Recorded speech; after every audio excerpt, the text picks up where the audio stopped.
Good evening. Good evening. Thank you. Welcome to another broadcast of the Reentry Connection. Here it is. We're talking about some employment tips for people that's returned to society. Again, it's your host Keenan Hudson, and I'm here to break down some things for y'all. I know you guys have been giving me some good feedback.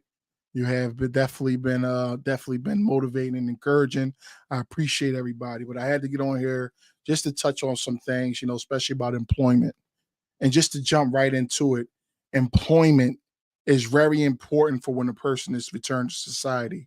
However, it could be one of the most challenging things for an individual that's reforming themselves back into the community. Why? Because it's always been said that, oh, felons can't get a job, which is the biggest lie in the book. And I will explain why. They say felons, oh, they can never redeem themselves because they were locked up for so long. So how are they able to cope in the world? How are they able to cope with employment? And I will say this, that any felon that's listening right now, if you took time out to work in a kitchen in prison, you could work out here in the world. If you took time out to scrub showers in the prison, you can work out here. If you took time out to be a caretaker or a peer assistant, you can work out here and do the same. So a lot of individuals, they claim, hey, oh yeah, there's no jobs. No, it's just simply that the individual does not want to work. That's the biggest part about it. So one of the key pointers is you have to not be lazy and get off your butt and do something. So one of the first tips that you must seek employment while you're incarcerated. You got to seek employment. A lot of times they tell you to write out an employment plan. If you don't have no employment plan, which is okay, sometimes some people that don't have, are unfortunate with having an employment plan.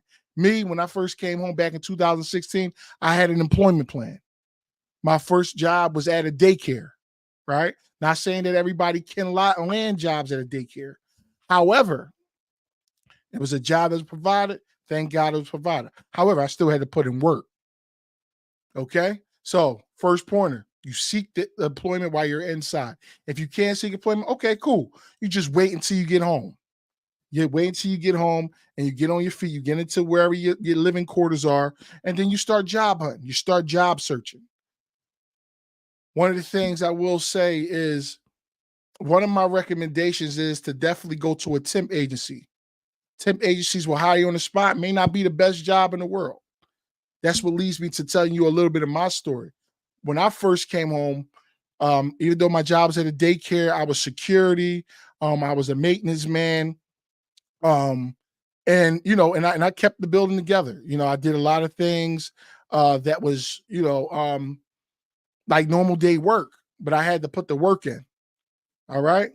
So over time, I wound up leaving that job.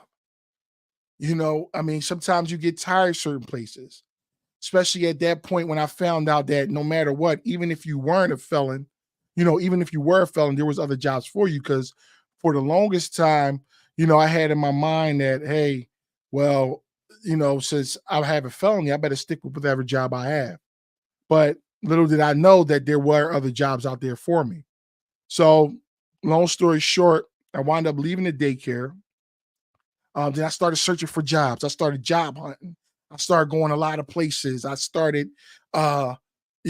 filling out applications in different places, but nobody would hire me because everybody would say that exact thing.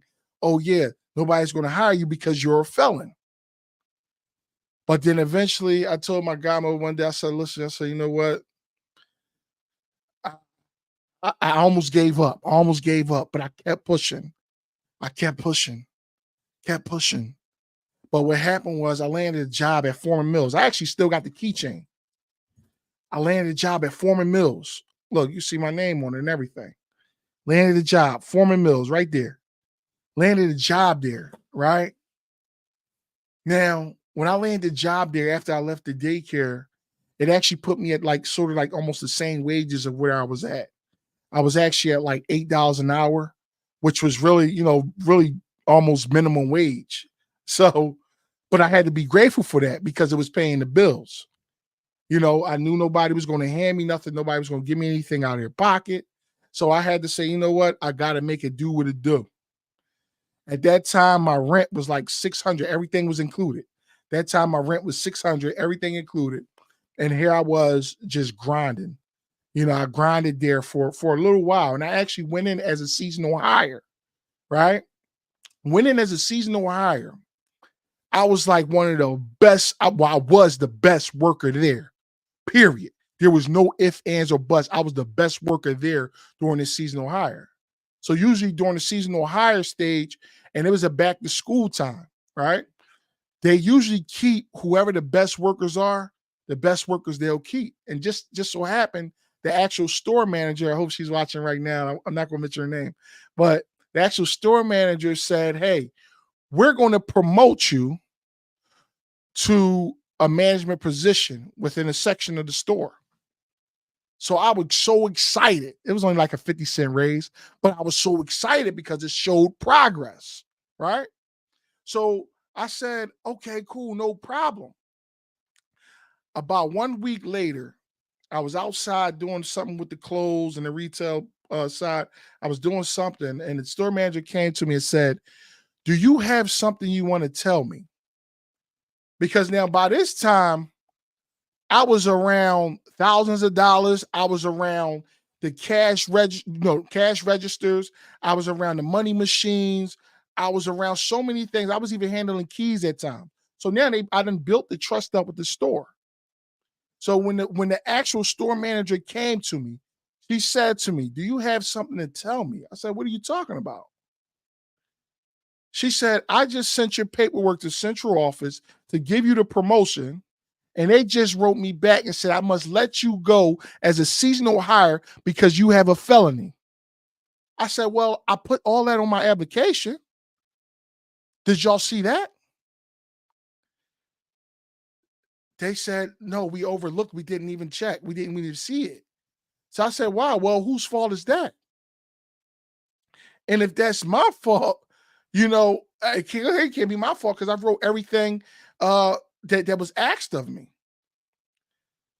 And in that moment, the store manager almost, because she was so upset because she felt as though, because she grew a liking to me, like saying, like, "Yo, you are a great worker. I appreciate all the comments that the customers are giving, but central office overrules me." And they said, "Hey, we got to let you go."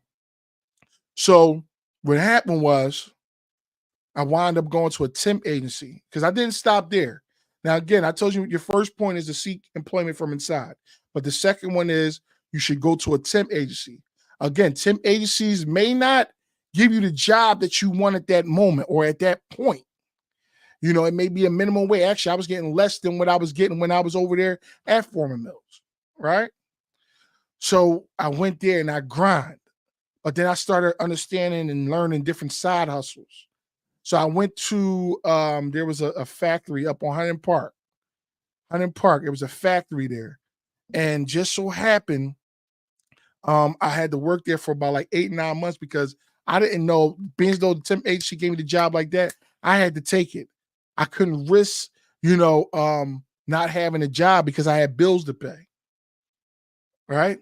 So it was that moment where I was working for 70-25. Yes, it was like a dungeon, but I was putting in work. I was putting in work, trying to think, what should I do? What should I do? People were telling me, no, there's no jobs out there for you, this, that, and the third. But what happened was I started researching on the web and things like that. And there was people that was talking within the job. They were saying, hey, there's another factory. There's another factory out on the side of the county, this, that, and the third, that will hire you. And I was thinking, like, wow, like, I don't want to take that risk, of me going to get this job. So again, so now I'm on the web, I'm searching. So now this is what I'm talking about. You got to put in the work to get these jobs. That's what I'm saying. You got to check the web, you got to check Indeed, you got to check jobs for felons. You got to check these things because again, nobody's going to hold your hand.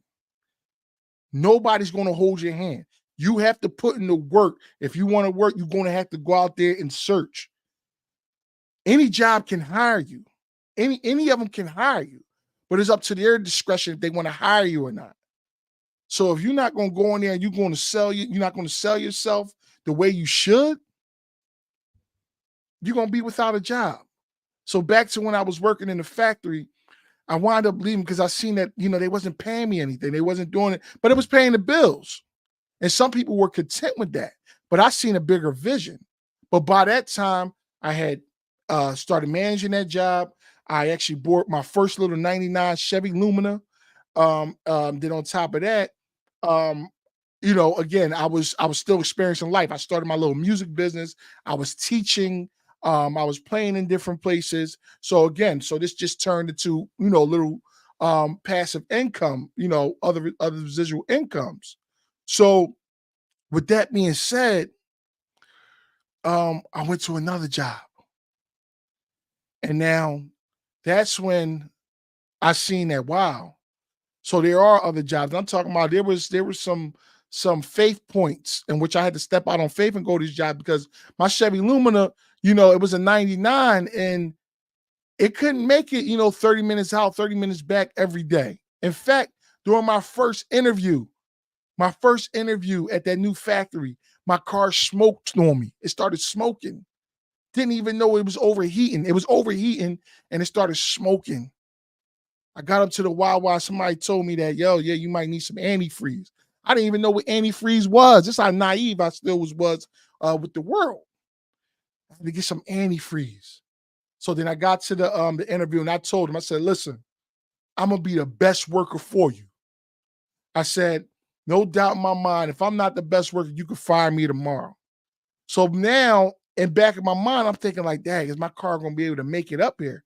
Because I didn't show them at the interview and show them who I was because I knew my work ethic was going to outwork anybody, right? So I took the risk. Boom. I said, you know what? All right, I'm gonna go up here. I went to that next job, and my car was smoking and smoking and smoking. I kept buying antifreeze at the antifreeze at the antifreeze. But I didn't know nothing about fixing cars. I thought I had to tape it up or something like that. It was a leak in the holes or something. But that's another story.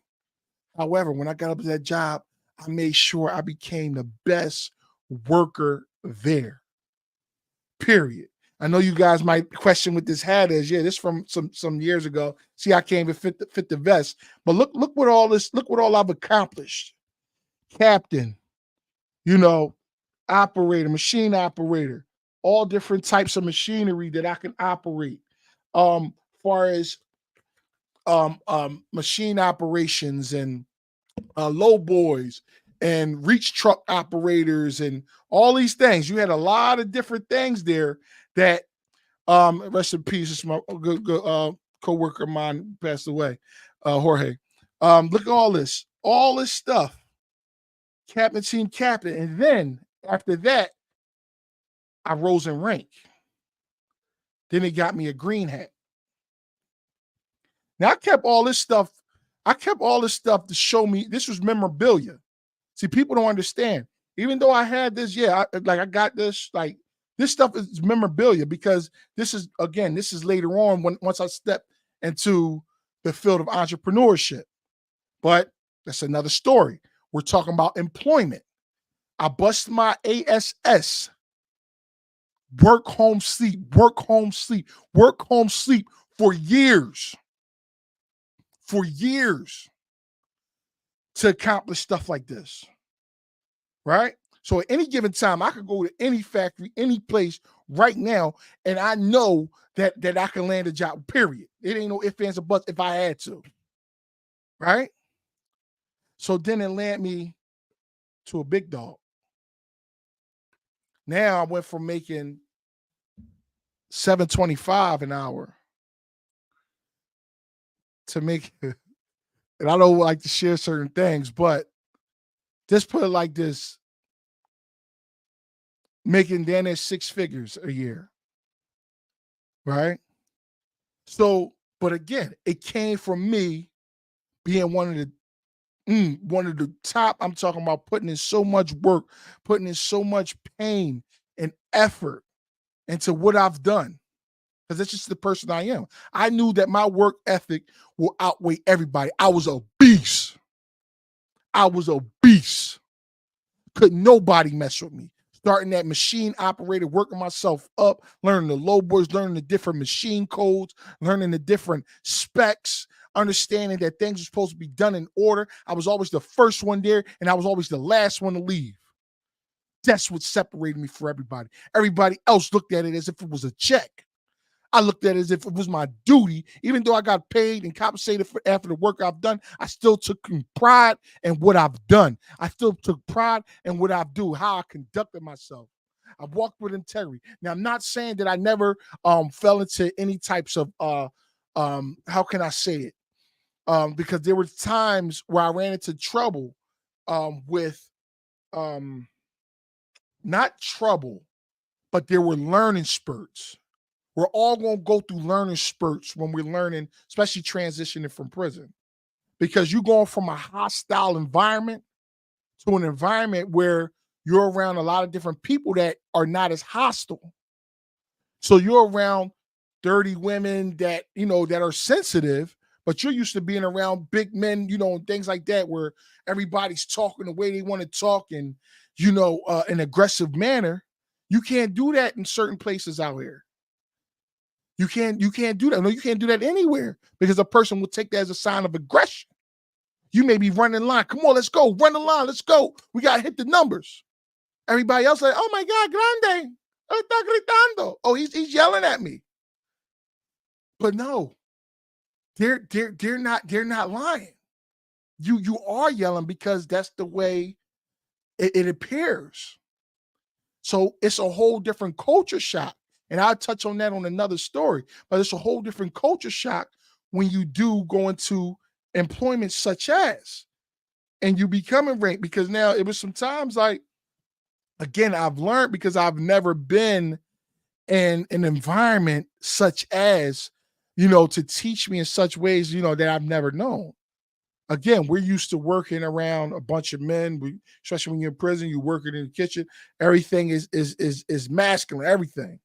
But then now when you're over about 30 or 40 women, things like that, and you're trying to control their, they're very emotional on the line and they're crying and this one, that, it's so many people problems and things like that. There was a lot of things that I had to learn. Like I literally had to learn a lot of things when it came to employment out of prison. You know what I'm saying? We can't get mad when the boss tells us he wants something done the correct way. Can't get mad when somebody's talking about you on the line, this, that, and the third. You can't get mad when they even lie on you. There's times when you're gonna be employed places where people are gonna lie on you. They're gonna make up tells, especially if it's groups, picks, if it's people that have seniority, and don't let the job not have a union, because it'll be their word versus yours. And guess who they're going to run with? The mass majority rules. You think they care what your words say? But I didn't allow that to define whether I was going to be there or not. I allow my work ethic to speak for itself.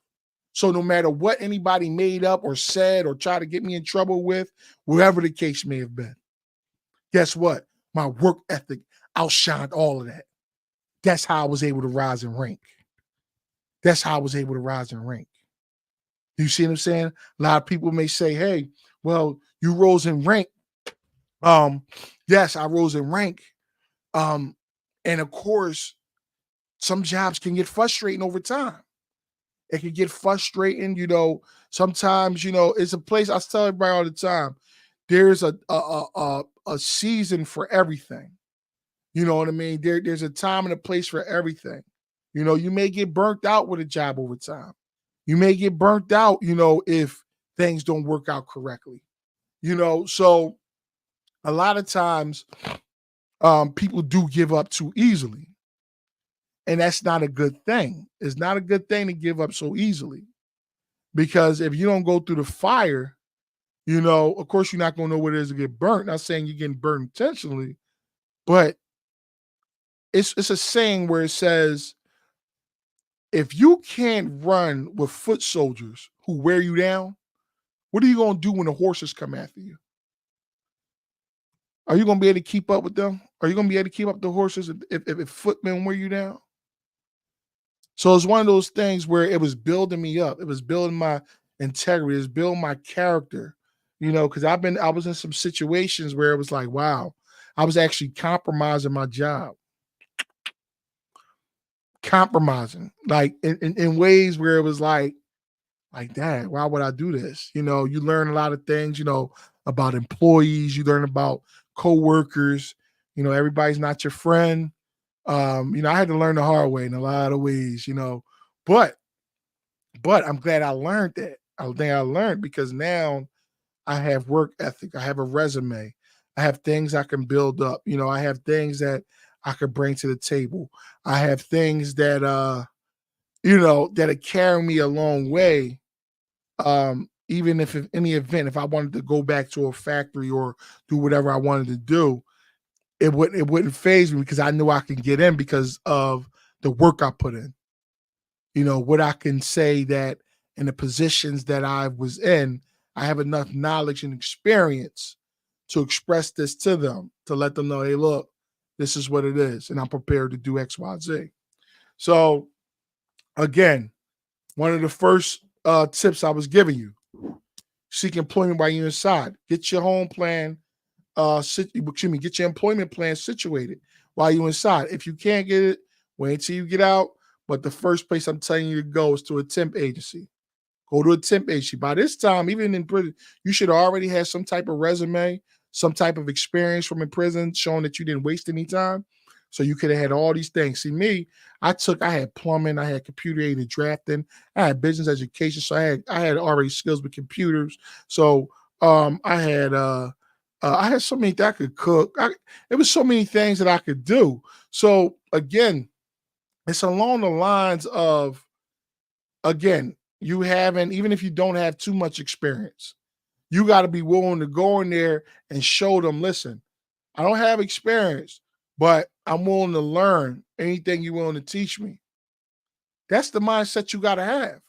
You can't be out here just thinking, oh, I'm going to just go to work and just get a check if I just sit around, sneak out to the bathroom all day and try not to duck and do work. No, you got to put food in your fridge. You got to keep a roof over your head. You got to keep clothes on your back, shoes on your feet. This thing is serious. There's certain people that wish they had, your situation. Going back to a saying where it says, I felt sorry for the man who had no shoes until I met the one who had no feet. So you better be grateful for the employment opportunities that are out here, even if it is getting into a trash truck, even if it is going to a sewer, digging stuff out, even if it is cleaning up a park. Forget what your homies say. That corner stuff, that's played out. Ain't nobody hustling no more. Nobody hustling no more.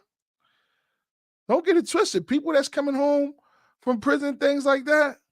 Oh, you need a job because money don't just fall off of trees.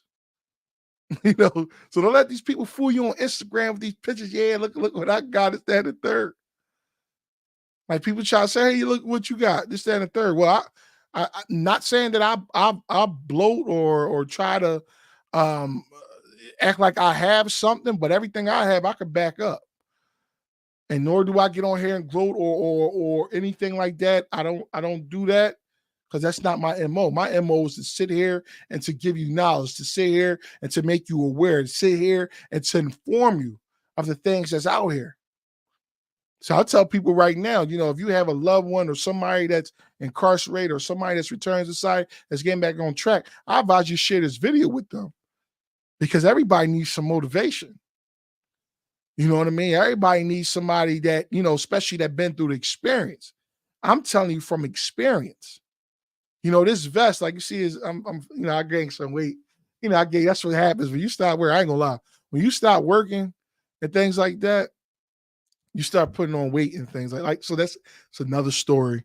But long story short, when you work, go in there with your good work ethics. You read their code of conduct. You read their code of ethics, what they stand by, understanding what the protocols are. Understand what I'm saying? It's different things you got to go. So, like I said, my mindset goes at things differently. I don't think as the norm does. It's a lot of, excuse me, as a lot of people do. A lot of people, they think, in their own way, and a lot of people think similarly. People say, why do you get to work 30 minutes to an hour early? Well, that's because I don't like to rush to do things. I like to be on time, be on point, make sure everything's alert. I know what the programmings are. I know what this is going, blah, blah, blah. And you got to remember, inevitables do happen, but people don't realize that. Inevitables do happen. So that's why you got to be punctual. You know what I'm saying? Can't be lazy. You got to be aggressive. It's a lot of things that you got to do. So I tell y'all, again, seek your employment while you're inside. If you can't do that when you come home, get to that temp agency. Search around, search for these different food banks, churches, different employers, to see who will give you a chance. Start off with whatever skills you may have. Some people may not have skills at all. There was a lot of skills. I have some skills, but still there was some skills I didn't know, but I was willing to learn. So remember, always humble yourself and be willing to learn certain things. This is very huge out here. Feel free to drop any questions or comments in the chat. I appreciate y'all. It's not just me just talking, but I appreciate y'all. Okay, Miss Manny, how you doing? That's my aunt right there. She said, "Young man, you are truly amazing. May God continue bless you." Thank you so much. Thank you. I mean to talk to you too. Hope James and everybody as well. I appreciate all of you. All right. Thank you so much. I really appreciate you. Yeah, so it's one of those things where, again, no one said that it would be easy. We never said that it'd be easy. It's not going to be that way. But if you stay focused, you stay persistent, you constantly keep growing, you constantly keep learning. As I told you before, I was working at Foreman Mills.